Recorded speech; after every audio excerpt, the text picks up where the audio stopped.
So speaking of that, so you got caught, went to prison, and then you came back out and you were gonna try to go the straight and narrow. Yeah. I came up with a plan in prison, and I know I could have went straight, right? I know if they would have left me alone, that I could have did all right, but law wouldn't have it. They started dingling that cocaine in front of me. Hey.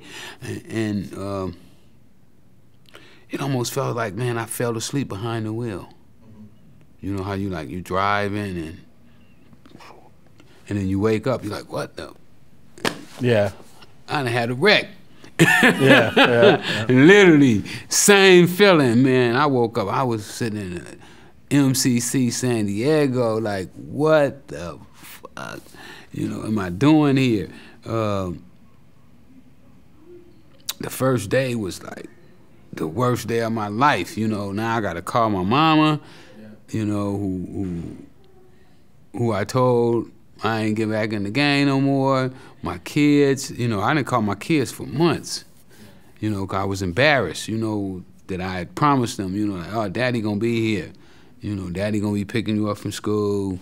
We're gonna be playing tennis. We're gonna be doing the daddy and child thing. So when you're back in prison, and this time I'm in here for life, I knew the day I went to jail that's what I was facing. Wasn't no misconceptions. You know what I'm saying? No, I knew what I was looking at.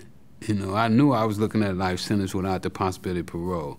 So, but in all fairness to you, I mean, it kind of looked like entrapment. It was kind of looked like. Oh, definitely, definitely. I learned about entrapment. While I was there, I studied entrapment cases, and one of the things that I always said I wanted to do was I wanted to fix the entrapment law. Yeah. Because it has some faults with it, but definitely entrapment, because I was not thinking about selling drugs before he came and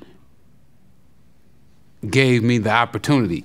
Because the way the law is written is that the government is totally legal to give you an opportunity that you already want to take.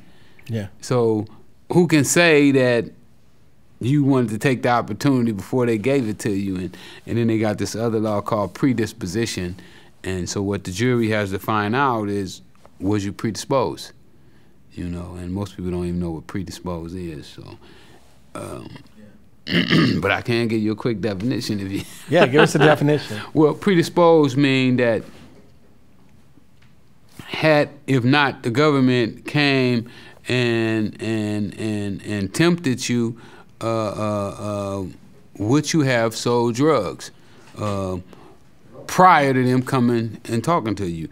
So they got to show that prior to the government coming talking to you, you had already made up your mind that you were going to get in the drug business, or that you was already selling drugs. And the problem is, though, for a jury, and I totally understood my jury's position, is that here you are, a major drug dealer, and you want to convince a jury that you didn't want to sell drugs.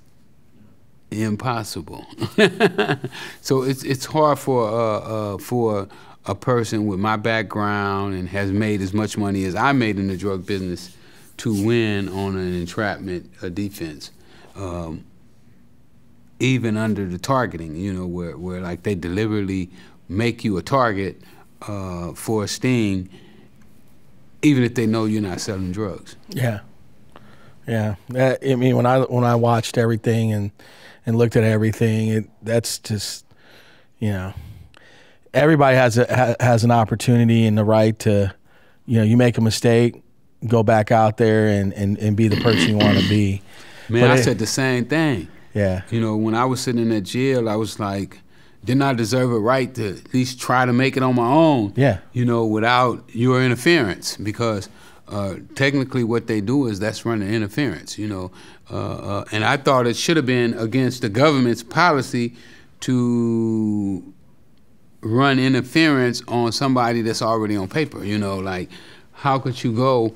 I mean, you know how crazy that would sound if a guy had got out of prison for shooting people, and then the government come to him and say, "Oh, here's a gun, go and shoot somebody." Yeah, yeah. Just to make an arrest. You know, it's retarded.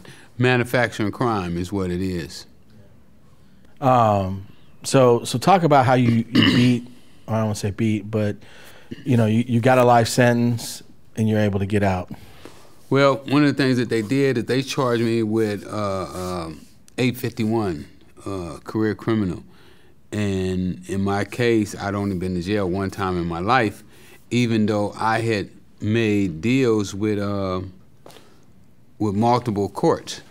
It still was considered as one conviction. Mm-hmm. So once I showed that I'd only been to jail one time, that I never got out, then it was an easy reversal for the appeals court. Yeah. Basically what it is that in order to get the 851 to be a career criminal,